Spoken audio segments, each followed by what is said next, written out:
네, 안녕하세요. 올가즈입니다. 자, 우리가 한 25편부터 불안한 장세에서 내 자산을 지키는 해지에 대해 다루고 있었는데요. 오늘은 토요일이라서 넉넉하게 촬영할 수 있어서 반드시 4부를 마무리 짓도록 하겠습니다. 자, 우리가 어젯밤에 시나리오별 확률을 조건부 확률 개념을 통해서 구하는 것을 다뤘었죠. 참고로 제가 개념을 설명하기 위해서 지금 이런 수치들은 예시로 그냥 들어드린 것이니까 이 수치 자체에 너무 큰 의미는 부여하지 않으시길 바라겠고요. 그리고 이런 걸 일일이 해봐야 얼마나 내 수익률에 도움이 될까, 소용이 있을까에 대해서도 궁금하실 텐데 그 부분 마지막에 말씀드리겠습니다. 자, 이렇게 시나리오별 확률을 산정했으니까 다음으로 자산군 쪽을 보도록 하겠습니다. 먼저 우리가 주식은 지난 시간 마지막에 대략 언급했는데 1번 스태그플레이션 시나리오는 주식의 최악의 시나리오. 이번의 경우에는 초기에는 주가가 하락하되 완화적인 통화 정책이 펼쳐지면서 기술주가 아웃퍼폼하는 시나리오. 3번의 경우에는 기술주보다 가치주가 더 나은 시나리오. 그 다음 4번의 경우에는 골디락스 최고의 시나리오.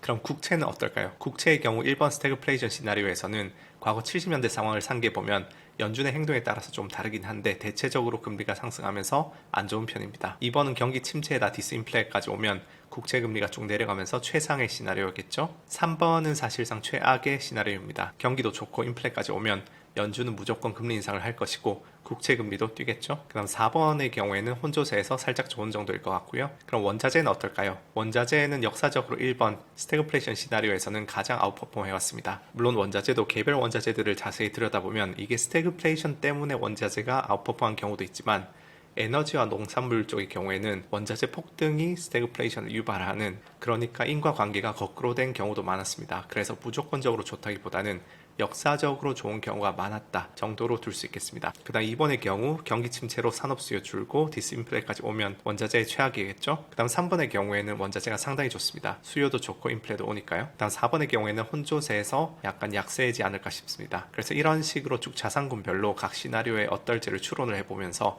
표로 정리를 할 수 있는데요. 만약 여기서 더 나가고 싶다고 한다면 주식 부분을 조금 더 잘게 섹터로 나눌 수 있을 것이고 국채 외에도 회사채, 정크본드 등을 확장하고 원자재도 세부 원자재로 나눌 수 있겠죠.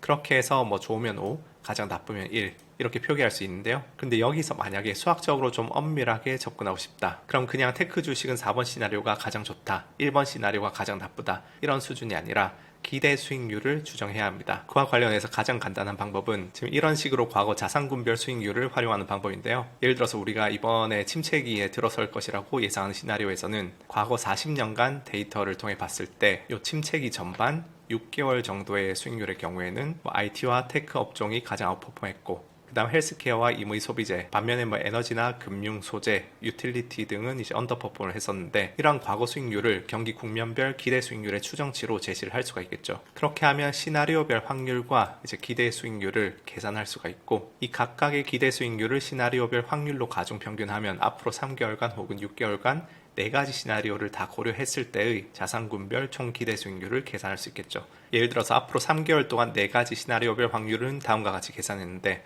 금융 섹터의 기대 수익률이 각 시나리오별로 3개월 동안 시나리오 1은 마이너스 1%, 그 다음 3%, 1.5%, 5%라고 해보겠습니다. 그러면 이런 식으로 각각 시나리오의 확률을 기대 수익률로 곱해서 다 더하면은 앞으로 4가지 시나리오를 모두 고려한 3개월간의 금융 섹터 기대 수익률을 2.28%로 구할 수가 있겠죠. 그래서 각각의 섹터와 자산군에 대해서 기대 수익률을 구하게 되면 이 기대 수익률들이 아까 영상 초반부에 언급드린 블랙리터만 모델의 핵심 인풋입니다. 물론 이 모델에는 기대 수익률 외에도 코베리언스 매트릭스랑 컨피던스 파라미터 등 몇몇 인풋들이 더 들어가는데 내가 생각하는 그런 자산군별 기대 수익률과 몇몇 인풋들을 이 모델에 집어넣으면 자산군별 그런 배분의 가중치를 도출할 수 있는 방식이죠. 그래서 이거를 벨리 펠로우 분들의 경우에는 저희가 플랫폼에 열심히 구현하고 개발을 하고 있는데 문제는 일반적인 개인 투자자가 혼자서 이런 것을 할 수는 없습니다. 그렇기 때문에 이런 모델들에 대한 접근성이 없으신 분들은 수학적으로는 엄밀성은 좀 떨어지지만 이제 이 부분에서 기대 수익률을 구하기보다는 자산군별로 간단한 스코어,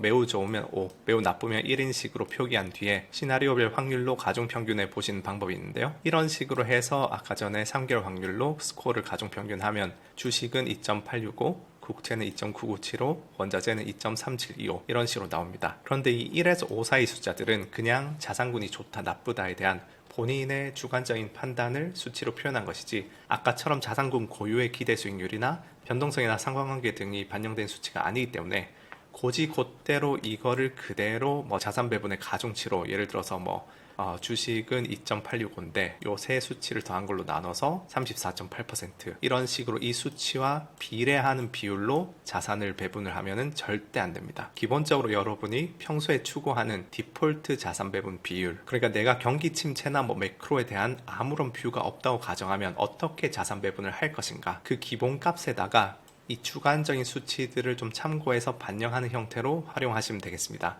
예를 들어서 나는 평소에 주식 50%, 국제 30%, 원자재 20%를 투자한다. 그럼 내가 지금 주관적으로 생각하는 시나리오별 확률과 각각 자산군의 각 시나리오별로 어떻게 좋을지 그런 걸 내가 생각해 본 결과가 이런 스코어로 나왔는데, 국채가 선호도가 제일 높고 그 다음 주식, 그 다음 원자재니까 요걸 좀 감안해서 앞으로 3개월 동안은 주식이 52.5%, 국채는 35%, 원자재는 15% 정도로 고정을 한다든지 이런 식으로 반영을 하는 거죠. 그런데 이런 과정을 이제 자산군 레벨이 아니고 어떤 주식 섹터들에 대해서 이런 과정을 거치셨을 때는, 물론 각 섹터의 기대 수익률도 IT나 유틸리티 등을 보면 꽤나 다르긴 한데, 그래도 다 같은 주식 자산군 안에 있기 때문에 아까 전에 말씀드린 대로 개별 스코어를 전체 스코어 합으로 나눈 값을 비중으로 배분해도 크게 상관은 없습니다. 예를 들어서 내가 각 섹터별 선호도를 좀 계산해 봤는데 IT는 4점, 바이오는 2.5, 유틸리티는 2, 소재는 1.5점이 나왔다고 한다면 IT 비중은 4점에다가 요 4개 점수를 다 더한 걸로 나눠주면은 40%, 그렇게 바이오는 25%, 유틸리티 20%,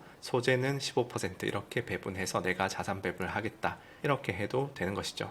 그래서 이런 과정들이 절대로 수학적으로는 엄밀하다고는 할 수 없지만, 그래도 내가 매크로에 가지고 있던 막연한 그런 추상적인 생각을 어떻게 하면 구체적인 자산 배분의 가중치로 변환할 수 있을까, 거기에 대해서 캐주얼하게 부업으로 투자하는 개인 투자자가 손쉽게 할 수 있는 프레임을 제시를 해보았습니다. 그런데 이 영상을 올리면 분명히 이런 의문을 품는 분들이 계실 거예요. 아니 어차피 수학적으로도 엄밀하지 않은데 왜 굳이 이러한 과정을 거쳐서 자산 배분을 해야 하나, 그냥 국채 좋아 보이면 국채 사고 기술주 좋은 것 같으면 기술주 사면 안 되나, 평소에 주식 50, 국채 30, 원자재 20을 투자하는데 이런 머리 아픈 과정을 거쳐서 52.5, 35, 15 이렇게 투자하는 게 시간을 쏟을 가치가 있는가, 여기에 대해서 맞습니다. 그렇게 회의론적인 시각을 충분히 가질 수 있습니다. 이에 대해서 오늘 제가 영상을 마치면서 이런 말씀을 드리고 싶은데요. 첫째, 우리가 지금 이 영상에서 시나리오 구하고 확률 구하고 비중 계산하는데 얼마나 걸렸나 보면 한 20분 남짓 걸렸습니다. 그럼 이런 질문을 던져보면 좋을 것 같아요. 우리가 과연 20분의 노력으로 얼마나 수익률이 바뀌길 기대할 수 있을까? 롤게임으로 따지면 한 판밖에 안 되는데 롤 한 판 한다고 브론즈가 다이아 될 수 있을까요?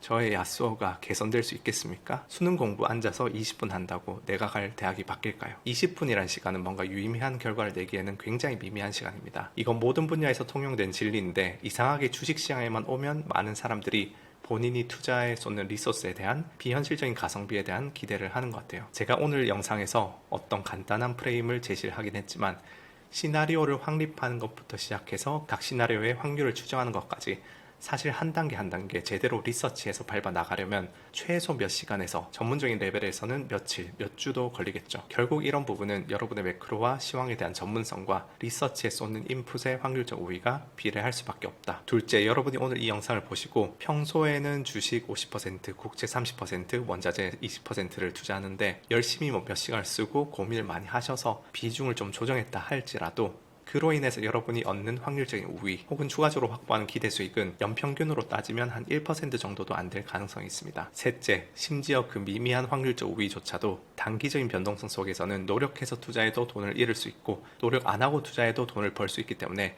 그 변동성이 가려져서 결국 이렇게 진지하게 투자 임해도 별 소용없네, 표면적으로는 그렇게 허탈할 수도 있을 겁니다. 그럼에도 불구하고 제가 오늘 이렇게 내가 매크로에 대해 가진 추상적인 생각을 구체적인 투자 의사 결정으로 전환할 수 있는 이러한 사고의 프레임을 소개해드린 가장 주된 이유는 물론 제가 24편에 충분히 말씀드린 것처럼 확률적 사고의 중요성, 그리고 확률적 우위가 단기적 변동성이 가려지더라도 누적으로는 쌓인다, 이런 이유도 있겠지만 그보다도 이런 프레임을 따라가면서 얻을 수 있는 가장 큰 효용은 본인이 이 시장에 대해 가지고 있는 생각들을 차곡차곡 단계별로 정리할 수 있다는 점입니다. 앞으로 시나리오가 어떻게 될지에 대해 다방면으로 사고해 볼 수 있고 각 시나리오가 펼쳐졌을 때 어떤 자산군이나 섹터가 좋을지 여러 각도에서 생각을 깊게 해볼 수 있고, 그런 일련의 사고 과정 자체가 내가 투자하는 것에 있어서 탄탄한 근거로 점점 발전하게 되고 근거 있는 투자를 하는 것에 있어 중요한 디딤돌이 되어줍니다. 그리고 그러한 파운데이션 포지션이 점점 더 잘 갖춰지게 되면 어디에서 차이가 나느냐? 사실 오늘 나온 그런 구체적인 확률이나 수치들은 덜 중요할 수도 있습니다. 어차피 수학적으로 엄밀하지도 않은데, 하지만 이런 과정을 거치면 내가 생각하지 못한 시장의 불확실성과 변동성에 대응하는 부분에서 이런 사고 과정을 단단하게 해둔 사람과 그렇지 못한 채 추상적으로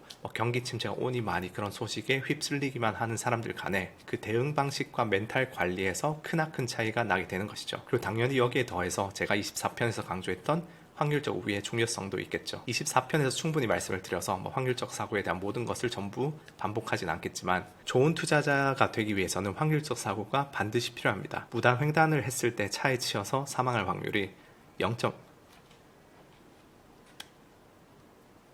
여보세요. 저녁에 마누라가 빨리 집에 와서 애 보라고 잔소리를 했습니다. 그럼에도 불구하고 제가 여러분을 위해서 토요일에 이렇게 나와서 이렇게 영상을 찍고 있습니다. 여러분, 구독과 좋아요, 알림 설정 해주십시오. 어쨌든 좋은 투자자가 되기 위해서는 확률적 사고가 반드시 필요합니다. 무단 횡단을 했을 때 차에 치여서 사망할 확률이 0.1%, 1000분의 1이라고 해보겠습니다. 1000번 무단 횡단하면 한 번 차에 치여서 사망하는 거죠. 이거 예시가 좀 그럴 수도 있는데, 근데 어쨌든 확률적 사고가 체화된 사람이라면 무단 횡단을 했을 때 나는 차에 안 치였다 이렇게 생각하는 것이 아니라 나는 0.001번 죽었다 이렇게 기대값으로 생각해야 합니다. 마찬가지로 여러분이 오늘 진지하게 앉아서 내가 가진 기업의 보고서라도 한번 읽어보고 산업 레포트라도 찾아 읽고 매크로에 대해서 30분 정도라도 공부를 하고 시나리오도 생각을 해본다면 결과적으로 수익이 나든 안 나든 그 자체로 내가 엣지를 모았구나, 그런 마인드를 체화하신다면 좋을 것 같습니다. 자, 그래서 2부, 3부, 4부에 걸쳐서 매크로 시나리오에 대한 나의 주관적 견해를 구체적인 자산 배분 비중에 반영하는 방법에 있어서 개인 투자자가 손쉽게 해볼 수 있는 프레임을 소개해 드렸는데요. 저는 이전부터 이미 말씀드렸다시피 이런 유사한 과정을 통해서 시즌2부터 골드가 상당히 어떤 시나리오에서도 어느 정도 유망하다 그런 생각을 해와서 포트폴리오 일부로 계속 가져가고 있습니다. 아마 시즌3 들어서도 초반에 언급했던 것 같은데, 최근 들어서는 골드 익스포저의 상당 부분을 금광주로 들고 가고 있긴 한데요. 아마 그게 시황일주 한 4편인가 거기서 다뤘던 것 같고, 그 외에 또 이번에 자산 배분 측면에서 좀 담은 게 구리가 지난 5월부터 상당히 많이 빠져서 8월 들어서 좀 담기는 했는데, 그런 구체적인 사고 과정들도 설명하자면 너무 길어져서 일단은 지금 이거 방법론 뼈대에 다룬 시리즈 7부작 8부작 안 가려면은 생략하고 다음 시간에 이제 옵션을 통한 해지에 대해서 좀 이야기를 해보도록 하겠습니다. 감사합니다.